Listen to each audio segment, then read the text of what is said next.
Dans le cadre des réformes engagées sous la Ve République, le président Faure Gnassingbé, à la tête du Conseil des ministres, imprime un tournant décisif vers une gouvernance sobre. L'État togolais met fin à un privilège longtemps accordé aux membres du gouvernement, la prise en charge par le Trésor public des factures d'eau et d'électricité à usage domestique.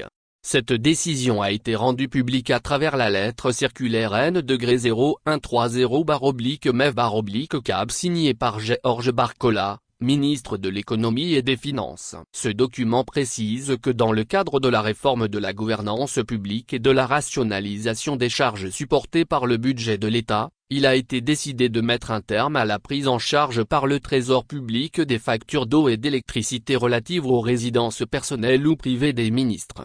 La mesure, qui entrera en vigueur à partir du 15 mai 2025, s'inscrit dans une logique de sobriété budgétaire et de bonne gouvernance, comme l'explique le ministre. Elle vise à renforcer l'équité et la responsabilité dans la gestion des ressources publiques, en alignement avec les principes de bonne gouvernance, de sobriété de l'État et d'exemplarité attendue des hauts responsables publics.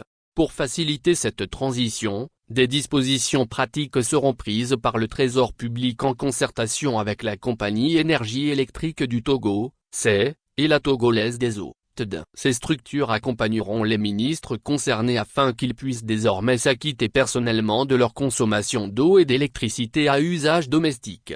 Le ministre Barcola appelle les membres du gouvernement à faire preuve de responsabilité et à prendre des dispositions diligentes pour une mise en œuvre fluide de cette décision. Il conclut en remerciant les destinataires pour leur compréhension et leur pleine adhésion à cette mesure de solidarité agissante. Cette initiative marque une étape de plus vers une gestion plus rigoureuse des finances publiques et une exemplarité accrue des dirigeants. Actualité éditoriale Futur Pays Société Togo, Post Navigation Togo, Fabre, un leader incompris selon Éric Dupuy.